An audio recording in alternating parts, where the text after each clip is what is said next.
अस्सलामुअलैकुम नाज़रीन, मैं हूँ मोगीस अली। नाज़रीन, 80 अरकान असम्बली जहांगीर तरीन साहब की जेब में है और ये दावा किया है डॉक्टर शाहिर मसूद साहब ने। डॉक्टर शाहिर मसूद साहब के ये दावा और इसके तज़ादात, क्योंकि इस दावे के अंदर ही बहुत सारे तज़ादात हैं, वो तज़ादात क्या हैं वो आपके सामने मैं रखूँगा। और साथ में ही आपको नाज़रीन एक और अहम ख़बर है जिसमें आर्मी चीफ़ के हवाले से और इमरान खान साहब के ताल्लुकात के हवाले से बड़ी चैक मुगैयाँ चल रही हैं, बड़ी बातें चल रही हैं। कोर कमांडर कॉन्फ्रेंस हुई है और उसके ऊपर एक नया जो है वो सिलसिला शुरू हो गया है कि जनाब ये हो गया वो हो गया। आपको पता है कि जब कुछ भी ना मिले तो फिर यही चीज़ें निकलती हैं। इसी तरह से मुस्लिम लीग नून जो सबसे बड़ा जो ये क्लेम करती आई है कि वो पंजाब में तब्दीली तो लाना नहीं चाहते।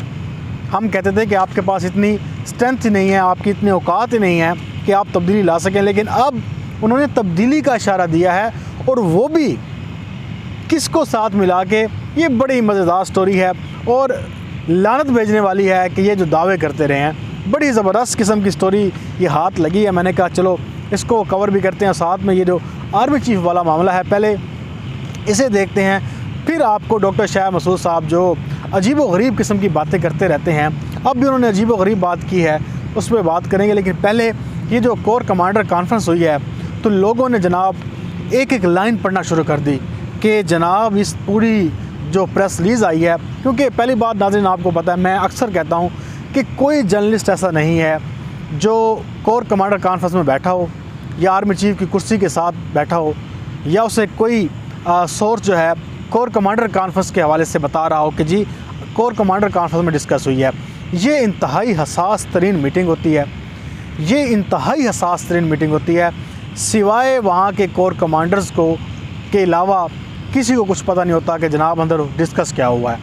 ये बिल्कुल तय है। लेकिन जो आके कहते हैं जी ये हो गया वो हो गया, वो बिल्कुल झूठ बोलते हैं। हाँ, प्रेस रिलीज़ से अंदाज़ा लगाया जाता है, जो वीडियोज़ आती हैं टून चेक की जाती है कि ये मामला है, इसमें क्या होगा, या टाइमिंग जो है कोर कमांडर कॉन्फ्रेंस की वो इम्पोर्टेड होती है। उस पर लोग जो है वो फिर अपना एनालिसिस करते हैं कि यार ये जो इस वक्त कोर कमांडर कॉन्फ्रेंस हुई है तो इसका मकसद यही होगा, यही बात लाजमी डिस्कस की होगी। अब जब कोर कमांडर कॉन्फ्रेंस आई तो बहुत से लोगों ने जनाब व्लॉग्स फटका दिए, तज्ज़िया शुरू कर दी, जनाब हुकूमत की जो सपोर्ट है वो पाकिस्तान की अफवाज ने छोड़ दी है। अब इससे ज़्यादा बेतुकी बात क्या हो सकती है कि वो कहें कि इसके अंदर तो इमरान खान का नाम ही नहीं लिया। आप ये देखें, क्लेम क्या करें, इसमें तो इमरान खान का हुकूमत का नाम ही नहीं लिया। तो अब जो है वो दूरियां बढ़ गई हैं, लोगों ने ये कहना शुरू कर दिया, इस्लामाबाद में बात चल गई जी कोर कमांडर कॉन्फ्रेंस हुई है लेकिन हुकूमत का जिक्र नहीं है। लेकिन नाज़रीन अब ये सब चीज़ें उल्टी हो गई हैं, क्योंकि असल बात तो आपने पहुँचानी नहीं है। अब उसमें क्या कहा गया है, मुसल्लह अफवाज ने, जो मैं प्रेस रिलीज़ बता रहा हूँ, जो DGSPR ने ट्वीट भी किया है, आप उनके ट्विटर अकाउंट पे देख लें, कि कोरोना वबा में सिविल इंतज़ामिया की भरपूर मदद जारी रखी जाएगी, इस अज़म का इजहार किया गया है। अब मुझे बताएं सिविल इंतज़ामिया कौन होती है? सिविल इंतज़ामिया हुकूमत है और कोरोना वबा में उन्होंने कहा कि हम बिल्कुल साथ हैं और एक सिविल जो हुकूमत है उसका साथ रखेंगे, उसका साथ देंगे, इस अज़म का इजहार किया गया है। लेकिन ये नुक्ता, ये लाइन किसी को नज़र नहीं आई। उन्होंने पूरी प्रेस रिलीज़ पढ़ दी लेकिन वो कहते हैं जी हुकूमत का साथ छोड़ गया। इससे ज़्यादा बेवज़न बात हो नहीं सकती। लेकिन आपको पता है कि जो इस तरह के तोते होते हैं उनका काम क्या होता है कि जी देखना कहाँ है कि जी बाजवा साहब का डंडा कब हाथ में आता है, कब वो मेज़ पे रखते हैं, कब वो डंडा घुमा रहे हैं। यानी कि आपने ताल्लुकात ख़राब बताने हैं, फ़ौज और हुकूमत के ताल्लुकात कभी सही नहीं बताने। ये अभी नहीं, शुरू से ये मामला चलता हुआ आ रहा है। लेकिन आर्मी चीफ जनरल कमांडर जो है बाजवा साहब का इस साफ पैगाम जो नज़र आ रहा है वो यही है कि हुकूमत की बाजान सपोर्ट मुकम्मल तौर पर जारी रखी जाएगी। ये उनका आइनी भी और कानूनी भी हक़ है, क्योंकि उन्होंने हलफ लिया हुआ है कि मुंतखब हुकूमत की वो पासदारी करेंगे, उनको वो सपोर्ट करेंगे और हर जगह पे उनके कदम के साथ कदम मिला के ठहरे होंगे। अगर वो ऐसा नहीं करते तो ये उनके हल्फ की जो है वो पासदारी नहीं होगी, ये गद्दारी के ज़ुमरे में आएगा अगर वो कोई ऐसा इक़दाम करते हैं। अब जनाब आगे चलते हैं। जो मैंने कहा कि 80 अरकान असम्बली शाहिर मसूद साहब ने दावा किया है कि उनकी जेब में है। पहले उन्होंने कहा कि 53-50 के करीब ऐसे लोग हैं जो स्पेशल ब्रांच ने इमरान खान साहब को रिपोर्ट भेज दी है कि जहांगीर तरीन साहब के साथ हैं वो। फिर उन्होंने कहा कि जी स्पेशल ब्रांच जो है इसकी तरदीद कर दे तो मैं तरदीद चला दूँगा, मैं तरदीद कर दूँगा, क्योंकि वो समझता। अब देखें, जिस बंदे के पास एक ख़बर होती है और वो ऑथेंटिक सोर्स के साथ आता है, तो फिर वो ये नहीं कहता कि आप तरदीद कर दें, क्योंकि वो लफ्ज़ इस्तेमाल करेगा नहीं कि आप तरदीद कर दें, क्योंकि उसे पता है कि यार मैंने ये जो ख़बर दे रहा हूँ ये मेरे ऑथेंटिक सोर्स पे है। अब 80 उन्होंने बंदे बता दिए कि उन्होंने कहा कि ये तो स्पेशल ब्रांच की रिपोर्ट है, मेरे ख्याल से 80 लोग हैं और ये हुकूमत को गिरा देंगे, कोई और गिराए ना गिराए। उन्होंने कहा कि ये अब PTI को अंदरूनी जो सिस्टम है वो जो है गिरा देगा। मैं पहले भी आपको कह रहा था कि जब ये जो PDM है जो काम नहीं कर सकी, PDM हुकूमत को नहीं गिरा सकी, अब ये सारा इल्ज़ाम, सारा मुद्दा डाल रहे हैं जहांगीर तरीन पर। जितने भी एनालिसिस हैं, जितने भी बड़े बड़े डॉक्टर्स हैं, वो ये समझ रहे हैं कि जहांगीर तरीन के पास 80-90 बंदा है। बंदा सोच के सर पे ऐसे हाथ रख ले कि जनाब ये कोई बात करते हैं सोच समझ के भी करते हैं क्या, कि 80 बंदा जहांगीर तरीन के साथ है और वो जनाब हुकूमत गिराने की पोजीशन में है, हुकूमत गिरा देंगे। जो काम PDM नहीं कर सकी, जो काम तजियाकार नहीं कर सके, वो जहांगीर तरीन जब उनके गर्दन पे पाँव आया, जब उनसे पूछा गया कि जनाब ये इतना करप्शन हो गई, इतने जनाब मनी लॉन्ड्रिंग हो गई, इतनी चीनी महंगी हो गई, इतने आपके जो हैं खाते क्लियर नहीं हैं, ये किधर से आए हैं, ये क्या हो रहा है। जब उनके दुम पे पाँव आया तो जनाब जहांगीर तरीन साहब हीरो बन गए हैं इस जो है मुरझाए हुए चेहरों के लोगों का, कि जो चाह रहे थे कि शायद PDM आज ही हुकूमत को घर भेज देगी।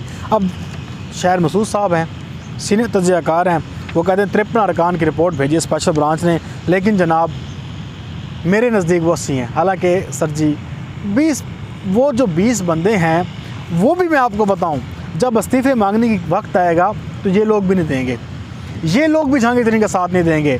वैसे तो उनके साथ खड़े होंगे और ये कमिटमेंट करके गए होंगे कि जहांगीर तरीन साहब बुला रहे हैं, हम वैसे जा रहे हैं, लेकिन जब मामला आएगा इस्तीफ़े देने का या फिर पार्टी चेंज करने का, कभी भी ऐसा नहीं होगा। नून लीग जैसे लोग जो सख्त मुखालिफिन है वो नहीं कर सके, जो इक़्तिदार में बैठे हैं वो करेंगे, नहीं कर सकते, लेकिन इन्होंने हुकूमत गिरा दी है। अब ये शायर मसूद साहब देख लें, पहले भी बहुत सारे दावे करते रहते हैं, लेकिन ये दावा इतना अजीब व गरीब था कि मैंने कहा कि इसके ऊपर लाजमी डिस्कस करना चाहिए। अब एक और समी इब्राहिम साहब ने भी, वो भी तजियाकार है माशाल्लाह से, उन्होंने कहा है कि जी नवाज़ शरीफ वतन वापस आना चाहता है, उसने ग्रीन सिग्नल दे दी है, शर्त एक रखी है कि मरीम नवाज़ वापस जाए। अब देखिए इस तरह की जब आप स्टोरीज़ मार्केट में देंगे, जब इस तरह के आप तजिए करेंगे, तो लोग फिर आपके ऊपर रिलाई नहीं करेंगे, एतबार नहीं करेंगे। अब नवाज़ शरीफ ने आना होता तो वो अपनी सगी माँ के जनाजे पे आ जाता, वो वहाँ से पार्सल कराता। ये मरीम नवाज़ जाएगी, नवाज़ शरीफ ने आ गया, नवाज़ शरीफ पाकिस्तान अब नहीं आ सकता। हाँ, शहबाज शरीफ की जाने की डील हो रही है, शहबाज शरीफ को कहते हैं कि तुम चले जाओ, जाके बड़े भाई को समझाओ कि जो तुम कर रहे हो वो सही नहीं कर रहे। ये सोर्स हैं, ये इंतलात हैं, लेकिन मरीम नवाज़ को इमरान खान कहाँ जाने देगा। अब नाम मरीम नवाज़ को इमरान खान ने जाने देना है, नवाज़ शरीफ ने पाकिस्तान में आना है, और ये खबर बना के पेश कर दी गई आप तक कि जनाब नवाज़ शरीफ ने ग्रीन सिग्नल दे दिया पाकिस्तान आने का, मरीम को उधर भेजो। जब मरीम लंदन चल जाएगी तो नवाज़ शरीफ यहाँ क्या करेगा। सोचने की बात है, या तो दोनों यहाँ हों या दोनों वहाँ पे हों। ये कैसे हो सकता है कि नवाज़ शरीफ मरीम को यहाँ से लंदन भेज दे और ख़ुद यहाँ पे आ जाए, मुमकिन ही नहीं है, सोच भी नहीं जाती वहाँ पे। लेकिन शर्त रख दी, नवाज़ शरीफ होता कौन है शर्त रखने वाला, उसके पास क्या इस वक्त है मामला कि वो शराइत रख सके, नहीं रख सकता। उसके पास इस वक्त वो कैपेसिटी नहीं है, वो उस वक्त पोजीशन में नहीं है कि वो कोई शर्त रख सके। वो माफ़ी मांग सकता है कि मुझे माफ़ कर दिया जाए। अब जनाब मैंने आपको बताया था, बड़ी दिलचस्प सूरत हाल है। राना सनाउल्लाह ने बयान दिया है कि जहांगीर तरीन और चौधरी परवेज़ लाई जो है वो बातचीत करें, उन्हें दावत दी है। और यही बात पीपल्स पार्टी कह रही थी कि जनाब हम कह रहे थे कि चौधरी परवेज़ लाई के साथ मिलके उस्मान बुज़दार को घर भेजते हैं, तो ये तैयार नहीं थे। लेकिन ये कहते हैं कि इन हाउस तब्दीली के लिए पंजाब में जहांगीर तरीन और परवेज़ लाई बातचीत करें। ये राना सनाउल्लाह की दो मुझे गेमें समझ आई हैं। एक तो इनका झूठ, जो कहते थे हम तो तब्दीली चाहते नहीं हैं, तब्दीली चाह नहीं सकते, इनके पास इतनी औकात ही नहीं है, इतनी कैपेसिटी नहीं है। या तो ये है कि जहांगीर तरीन को इमरान खान के जो दोस्त इस वक्त है, जो हुकूमत में है, परवेज़ लाई, उससे मिलवाने के चक्करों में इमरान खान से परवेज़ लाई को बदजन करना कि जनाब वो जहांगीर तरीन से मिल रहा है, हालांकि करना कुराना इन्हें कुछ नहीं है। दूसरा ये है कि या तो फिर अगर आपने तब्दीली लानी थी तो आपको तो पूरा PDM का प्लेटफॉर्म आपके पास था, पीपल्स पार्टी आपकी मिन्नतें कर रही थी। मरीम नवाज़ कहती कि जनाब मैंने तब्दीली नहीं लानी, शाहिद खान अब्बासी कहता थी मैंने तब्दीली नहीं लानी, अगर हमने उस्मान बुज़दार को हटा के परवेज़ लाई को लाना है तो फिर हमें कोई फ़ायदा नहीं है। अब किस बात पे आप जनाब भंगड़े डाल रहे हैं, तो ये तज़ाद देखें। ये यू टर्न देखें, ये कितने बड़े मुनाफिकीन हैं। कल तक ये कहते थे कि हम पंजाब में तब्दीली लाने के हक़ में नहीं है, पीपल्स पार्टी हमें ये चारा डाल रही थी। आज कहते हैं जी आए हमने इन हाउस तब्दीली लानी है, हालांकि इनकी इतनी औकात नहीं है, ये नहीं ला सकते, इनके पास नंबर से नहीं हो सकते। लेकिन आपको पता है कि सियासत है, सियासत में नंबर खड़े किए जाते हैं, नंबर देखे जाते हैं कि कहाँ पे हमने क्या जो है वो स्टेटमेंट देनी है। तो यही लोग करते हैं। शरीफ ख़ानदान का भी यही वतीरा रहा है। बहरहाल इस वक्त यही, इंशाल्लाह फिर आपसे एक नई वीडियो मुलाकात होगी। अपना बहुत सारा ख्याल रखिएगा। मुझे दें इजाज़त। अल्लाह हाफ़िज़। पाकिस्तान जिंदाबाद।